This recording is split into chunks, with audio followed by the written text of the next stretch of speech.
O Índice Nacional de Preços ao Consumidor, amplo 15, teve alta de 1,17% em novembro, 0,03 ponto percentual abaixo da taxa registrada em outubro, que foi de 1,20. Essa é a maior variação para um mês de novembro desde 2002, quando o índice foi de 2,08%. O acumulado no ano foi de 9,57% e em 12 meses de 10,73%, acima do registrado nos 12 meses anteriores. E você, como eu, acredito, né? A gente que não tem experiência em economia, fica tentando entender o que significam esses percentuais todos. E aqui nos estúdios nós temos os comentaristas de economia Luiz Nogueira e o especialista em agronegócio Miguel. Muito obrigado pela presença dos dois, Miguel Daúde, uma ótima tarde para vocês. De que forma que isso vai impactar o Luiz Nogueira justamente no bolso do brasileiro? Boa tarde, William. Boa tarde a todos. Boa tarde, Miguel. Olha, já está impactando, né? A inflação está corroendo a renda do brasileiro. A cada mês que ele vai fazer suas compras, ele percebe que ele consegue colocar com o mesmo valor menos produtos dentro do carrinho de supermercado.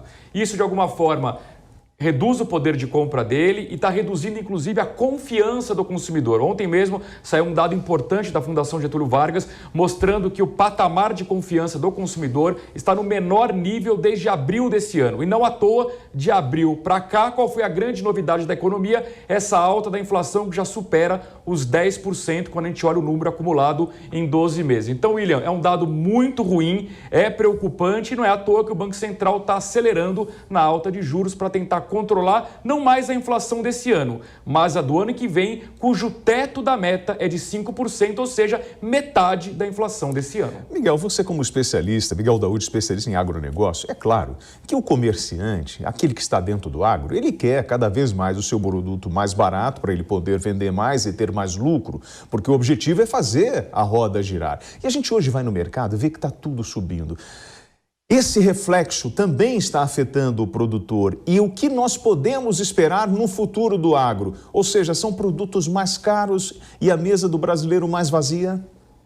Exatamente. O que está acontecendo, boa tarde, William, boa tarde a todos, é exatamente que a inflação, no alimento, ela decorre exatamente do choque que nós tivemos na cadeia de oferta, né? O alimento, ele é importante e ele está sofrendo, nesse momento também, o impacto da inflação generalizada. Quando nós pegamos esse índice, por exemplo, mais de 80% dos itens, né, que chega aí na casa de quase 400 itens, a inflação está disseminada. Tanto que se nós falarmos aqui para uma dona de casa, olha, a senhora está gastando no supermercado 10% a mais, ela bate em você, porque não é 10% a mais, é muito mais, porque a inflação média, ela acaba mostrando esse número. Os alimentos tiveram uma alta muito grande em relação ao custo, que subiu, a demanda até que não subiu muito, porque a nossa economia está praticamente parada. Enfim, e o alimento tem um peso considerável nesses índices. Então, portanto, a produção de alimentos ela vai ter problemas porque nós estamos com falta de insumos, a evolução disso tudo está ruim e, como nosso amigo economista colocou, né, os índices contaminados já chegam em 1924. E isso vai vindo para o presente e essa inflação se autorrealiza. Aí a inflação assume uma inércia e essa inércia acaba trazendo para o presente um cenário bastante complicado. Então, os alimentos têm um peso importante. Desculpa. Foi bom, eu até vou provocar agora o Luiz Nogueira, porque o que acontece? Cheguei a comentar, Luiz, hoje isso aqui, porque a nossa equipe estava acompanhando o Bolsonaro, e o Bolsonaro falou assim, olha, eu vou falar rapidinho com o pessoal, com a turma, com os apoiadores, né? Tenho 5 minutinhos que estourou uma bomba. Aí no meio de uma fala, ele fala o seguinte, olha, não, a turma do Fica em Casa e tudo, agora as coisas estão vindo, pode colocar na minha conta, tudo bem. Estourou uma bomba aí. Na verdade, a gente tem... Que bomba é essa? O que nós podemos esperar como sociedade na área de economia? O pior ainda está por vir? Olha, William, são várias bombas, né? A gente tem desde a bomba fiscal das contas públicas, porque a pandemia obrigou o governo a injetar bilhões de reais para salvar a população de um caos social por conta do lockdown. Aí eu sou obrigado a concordar com quem disse que o lockdown foi exagerado, na minha opinião foi muito prolongado. Não se trata aqui de dizer que não era importante proteger a população da pandemia, claro que era, mas ao exagerar no lockdown, a gente derrubou a economia e obrigou o governo a injetar bilhões e bilhões de reais e hoje a gente está pagando essa conta. E o segundo efeito dessa bomba é exatamente a inflação. E aí, William, é importante te ressaltar aqui que é um problema mundial. Não é só o Brasil que tem inflação alta. Vou pegar o exemplo da maior economia do mundo, os Estados Unidos.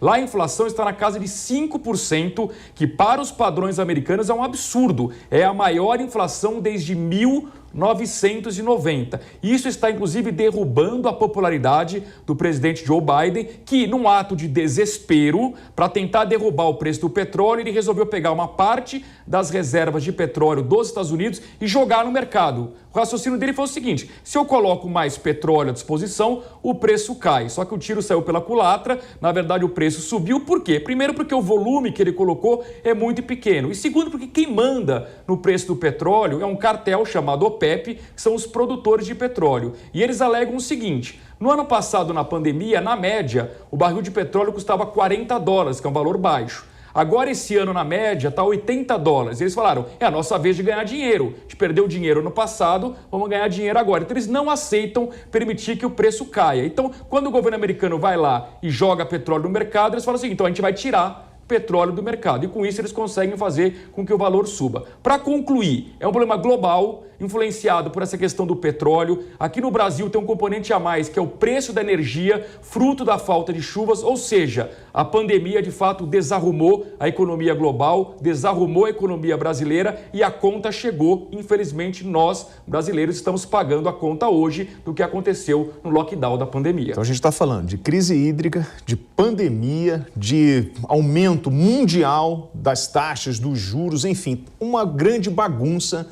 nesse cenário. E nós ouvimos, Daúde, durante muitos anos, olha, o Brasil é um país rico, é um país que tem um potencial na agricultura, no agro, imenso. A população passa fome porque nós não conseguimos administrar bem isso.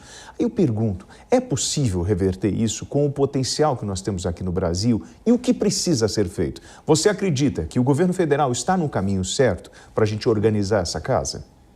Bom, o governo sempre, o Ministério da Agricultura tem feito todos os esforços possíveis para nós resolvermos essa questão do custo do alimento. Agora, é importante nós sabermos o seguinte, o Brasil exporta commodities, o Brasil exporta ração, né? Nós temos aí, o que nós exportamos? Soja, milho, o café já é um produto, é uma commodity, mas ele tem alguma agregação de valor, carne bovina e algodão. Agora, a comida que vai para a mesa do brasileiro, ela é produzida pelo pequeno agricultor, por aquele agricultor que está abandonando o campo porque ele não tem condições de financiar a sua produção. Então, eu acho que a falha da política agropecuária no Brasil é que os instrumentos de políticas agrícolas não são sendo usados na produção de alimento que vai para a mesa do brasileiro. Nós vimos a questão do arroz. O arroz sempre teve um preço muito baixo. O dia que o dólar subiu, o que aconteceu? Vamos exportar o nosso arroz. E o arroz aqui teve uma alta brutal. Então, eu acho que a política agropecuária ela tem que ter uma disposição muito grande de verbas à sua disposição para que ele possa ajudar os instrumentos de políticas agropecuárias, principalmente para o pequeno e médio produtor. Agora, o grande produtor, esse tem crédito mais barato, ele tem estrutura no sistema financeiro. Agora, a falta de atenção está exatamente. A gente tem um problema de clima, sobe hortifruti, a gente tem um problema localizado da carne, que a China importa mais, sobe a carne. Então, a política agropecuária ela não está sendo usada corretamente. Agora, só para terminar, dizer o seguinte, o mundo passa por inflação, mas o mundo não passa por alta de juros. Então, essa alta de juros que nós estamos tendo no Brasil, que ela contém a demanda, ela não tem eficiência nessa inflação, porque essa inflação ela vem pelo lado da oferta. Porque a inflação é um descontrole, né? É um fenômeno econômico que decorre do descontrole entre oferta e demanda. Quando é na demanda, você aumenta os juros, resolve. Quando é na oferta, você não tem a eficiência dos juros. E o Banco Central está abandonado no combate à inflação. Então, aí, Daúde, ouvindo você, eu vou para o Luiz. Luiz, parece fácil então. Eu vou pegar o dinheiro e vou financiar o produtor, esse pequeno produtor que abastece a mesa do brasileiro.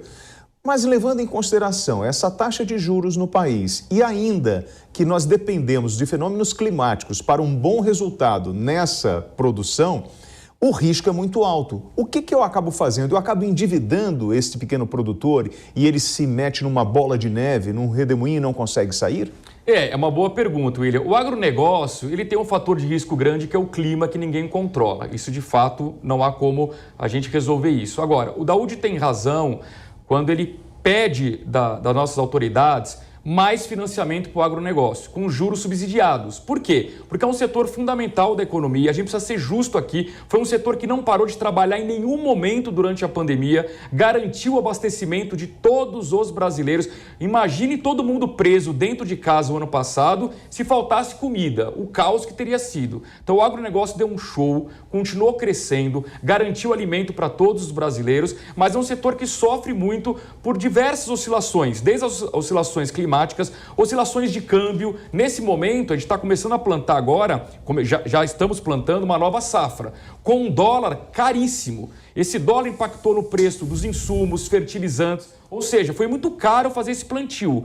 E esse produtor vai colher o ano que vem e não sabe a qual taxa de dólar que ele vai vender. Então, na verdade, a gente precisaria estimular para que esse produtor tivesse algum tipo de proteção cambial, desenvolver instrumentos no mercado de capitais, ou seja, tem muita coisa para a gente evoluir em termos de agronegócio. Agora, só para concluir, quando a gente fala de agronegócio, do governo subsidiar o financiamento, que é o que eu defendo, a gente precisa sempre lembrar o seguinte: toda vez que o governo escolhe um setor e dá subsídio, ele vai pegar esse dinheiro do orçamento, que nada mais é dinheiro do que nós, contribuintes, pagamos através de impostos. Então é importante que tudo isso seja debatido quando a gente projeta o orçamento do ano seguinte e a gente já preveja quantos bilhões de reais nós, como sociedade, queremos dar ao agronegócio através de subsídios de juros. E aonde é feito esse debate? No Congresso Nacional. Gostemos ou não da qualidade do Congresso, é lá que esse tipo de debate precisa ser feito.